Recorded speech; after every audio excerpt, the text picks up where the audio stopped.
Friday's deal was made at a meeting in Ethiopia that was the first time the two men had met face-to-face since violence erupted in December following a long power struggle.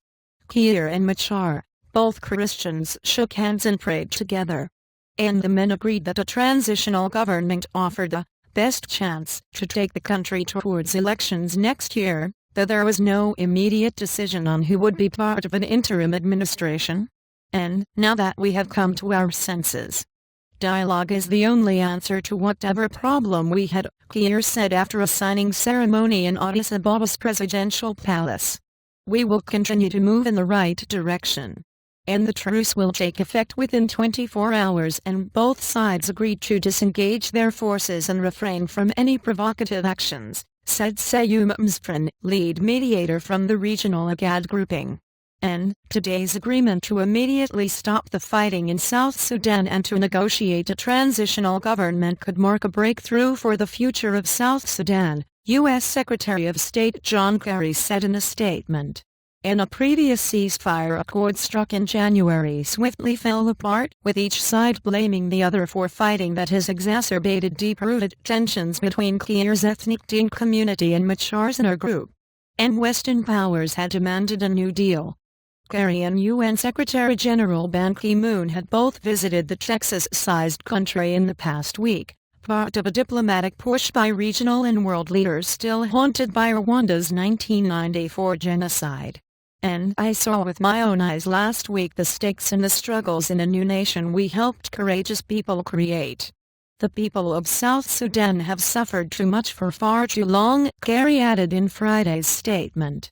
And the United States has already slapped sanctions on two commanders on opposing sides of the conflict, a sign of its growing frustration with the leaders of Africa's youngest country, which declared independence from Sudan in 2011.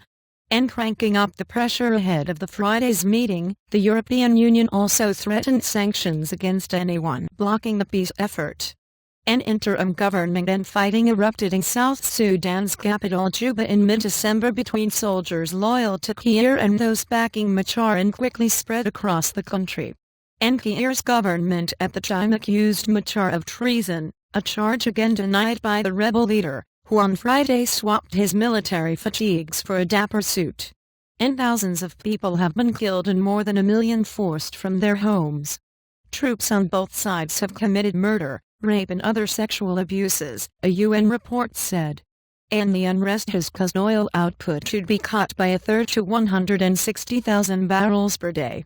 And I had no reason to bring South Sudan to war, Machar told Ethiopian Prime Minister Haile Mariam Desalegn and envoys. And Kiir and Machar have been locked in a long-running power struggle that intensified after the president sacked Machar as his deputy in July.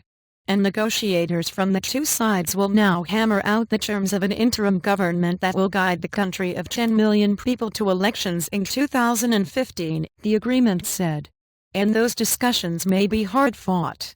Machar told Reuters in January that Kiir had lost the people's trust and should resign, a demand some in his camp were still making earlier on Friday. But Kiir's ministers say the president would not quit. And when Western diplomats said there was a push for the peace process to include former political prisoners, the church and local civil society groups. And you can't leave it to warring guys because then it's basically about who gets what part of the cake, said the Juba-based Western diplomat. These talks are a fundamental review of where the country is going and on what basis. And additional reporting by Drazen Georgic in Juba and Sandra Mailer in Washington. Writing by Richard Lau, editing by Mohammed